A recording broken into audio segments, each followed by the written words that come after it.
Thank you, everyone. Cool.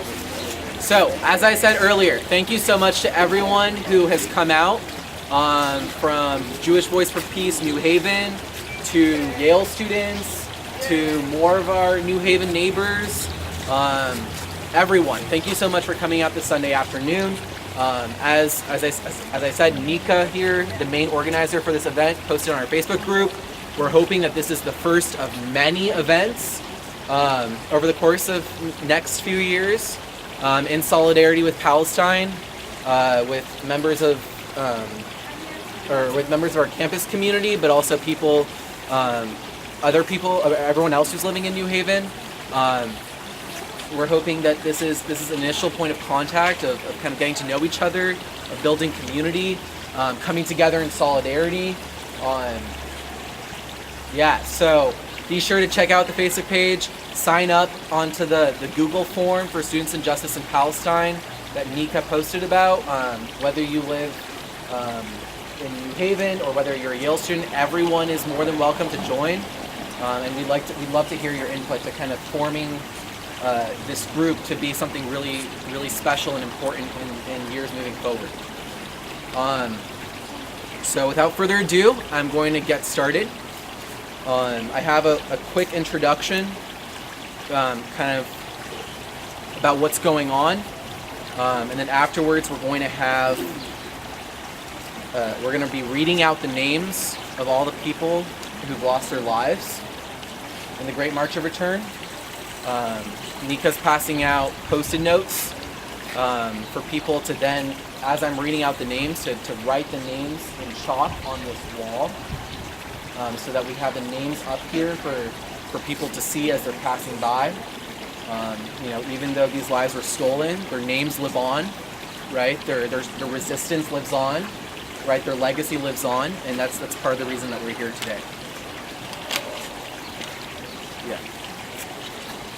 Since late March, tens of thousands of people have bravely protested their racist intergenerational incarceration within Gaza Strip prison walls and fences.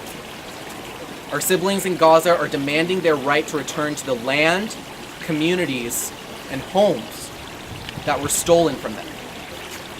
We are here first and foremost in solidarity with the Palestinian Great March of Return. In protesting for their right to return, our siblings in Gaza are protesting for many things. Their right to happiness, their right to mental health, their right to a government that doesn't explicitly and unapologetically, and a truly distorted, incorrect conception of anti-Semitism, deem them a demographic threat. Their right to leave, for the first time since 1991, a 141-mile modern concentration camp without needing a permit, which, the system hauntingly parallels the system in South Africa before the end of apartheid. Their right to live a life free from never-ending fear of being murdered by the drones that constantly fly over their heads. Their right to freedom from the violent whims of the Israeli government more broadly, which has terrorized Gaza in the form of collective retribution genocide, destruction of homes, hospitals, schools, destruction of Gaza's main electricity generator, leaving people with 3 to 4 hours of electricity per day, blockade of entrance of many medical supplies, leaving hospitals in a state of crisis, so on, so forth. As many of us know, protests started on March 30th, Land Day, when 42 years ago the Israeli government shot and killed 6 Palestinian citizens of Israel as they were protesting the state-sanctioned theft of their land. It will last until May 15th, the 60th commemoration of Nakba Day, catastrophe, when 700,000 Palestinians were forced and expelled from their homes, and hundreds of Palestinian towns and villages were racially cleansed. Our brave activist siblings in Gaza have been met with nothing but brutal disrespect and disregard for their humanity by the Israeli and American governments and the global community more broadly. The Israeli government planned in advance to murder protesters. The Israeli defense minister said that there are no innocent people in Gaza This is a population of 1.8 million people, 1.3 million people being refugees. About half the population are children. And the Israeli defense minister said that none of them are innocent. The IDF has employed American-funded tanks, tear gas, and guns to, over the course of the past month, murder and violently wound protesters. 45 lives were stolen and 6,000 people were violently injured, including about 1,000 children. Instead of saying anything, our government officials here in the United States have remained largely silent, as they have in the past. Only about 4 senators, I believe, have openly condemned the violence, right? Which is truly just the bare minimum work of showing that they care at bare minimum about what's going on, right? Part of this conversation is going to be about what we as, many of us here, right? Many of us here being American citizens, right, who have the right to vote, right? What we can do in solidarity, right, to get our government to start to kind of reframe its relationship to this violence, right?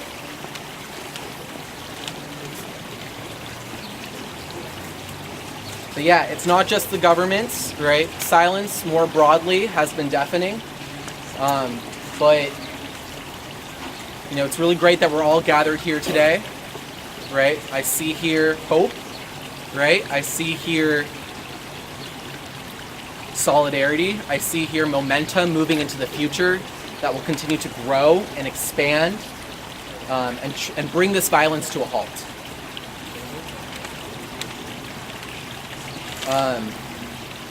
Yeah. So I'm gonna now read the names of the people who were killed.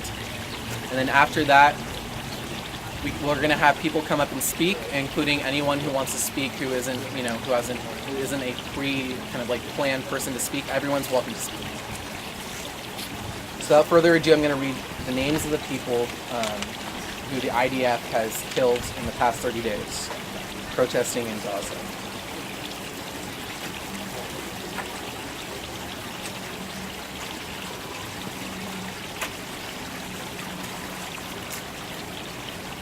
Wahid Nasrallah Abu Samur, 27 years old.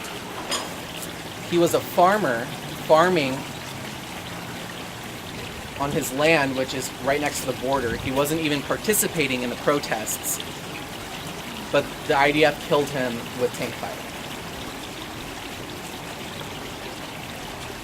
Mohammed Kamal Al-Najjar, 25 years old.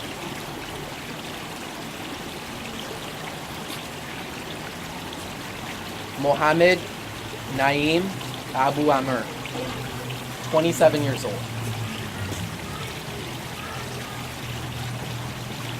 Amin Mansour Abu Muamnar, 22 years old.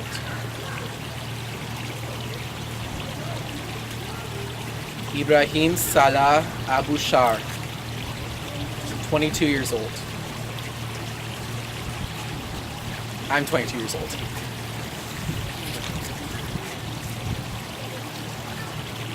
Abdul Fattah Bajat Abdul Nabar, 18 years old.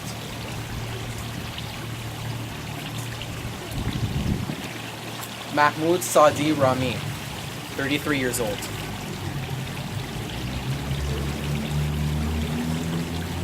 Sari Walid Abu Oded, 27 years old.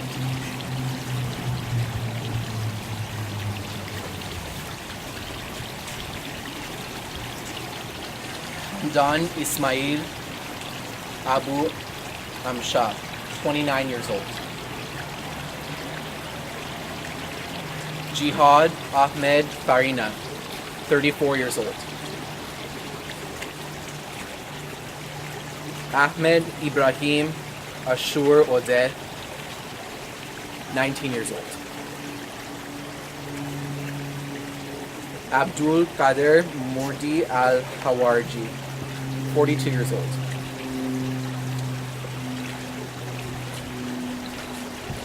Jihad Zuair Abu Jamus, 30 years old.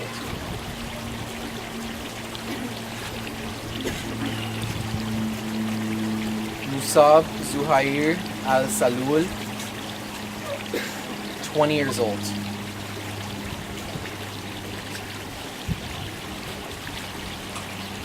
Vadir Al Sabah, 21 years old.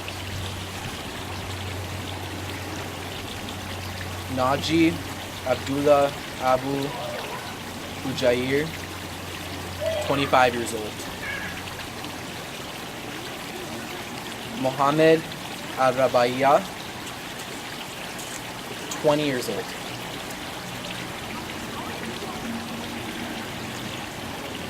Faris Al-Rek, 29 years old.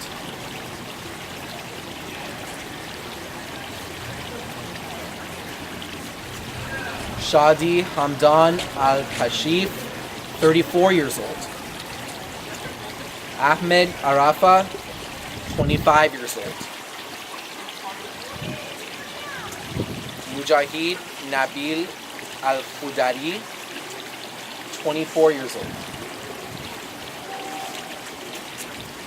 Majdi Ramadan Shabat, don't have an age.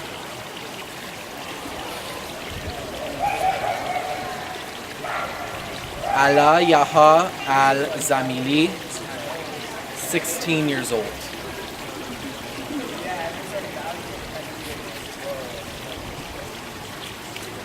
Thayer Mohammed Rabah, 30 years old. Hussein Mohammed Mahdi, 16 years old.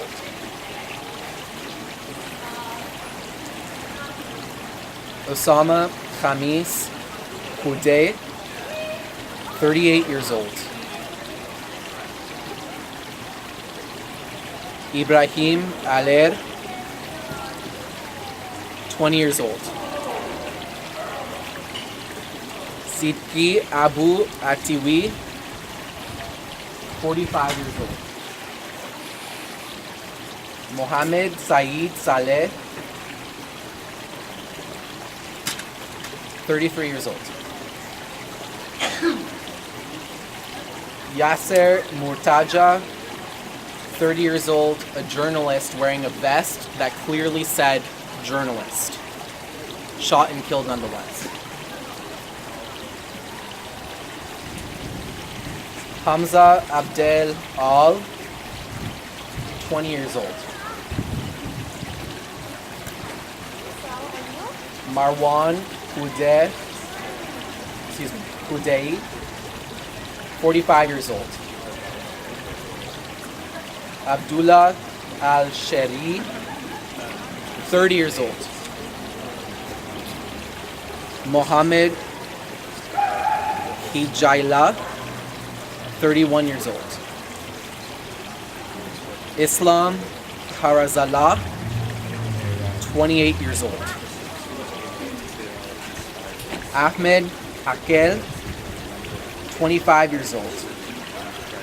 Ahmed was in crutches because when in December he was protesting the Trump's decision to move the embassy to Jerusalem, and when he was protesting that, the IDF shot him in the leg.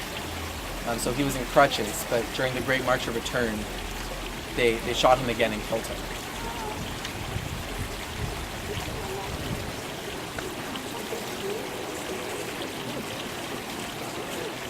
Mohammed Ayob, 15 years old.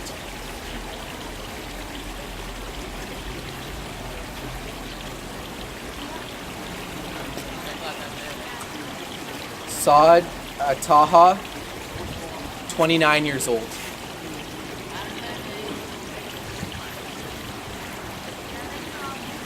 Ahmed Athamna, 24 years old. Abdullah Shamli, 20 years old.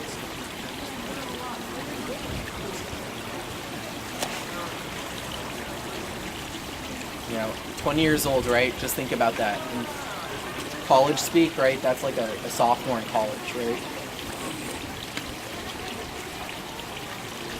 Saeed Mahmoud Waba, 18 years old. Ahmed Abu Hussein, 25 years old, journalist. Mohammed Amin Al-Makid, 21 years old. Khalil Naem Mustafa Atta, 22 years old. And the names I'm reading right now were those actually killed in the past few days. We're nearing the end. Abdul Al-Salam Baker, 29 years old.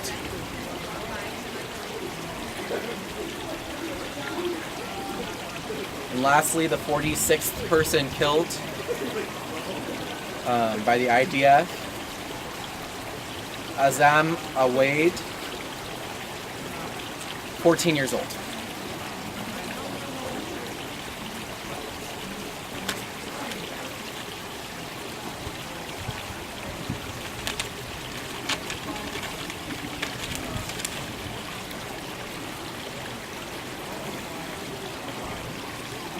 I want us to really think about, these are younger people, right?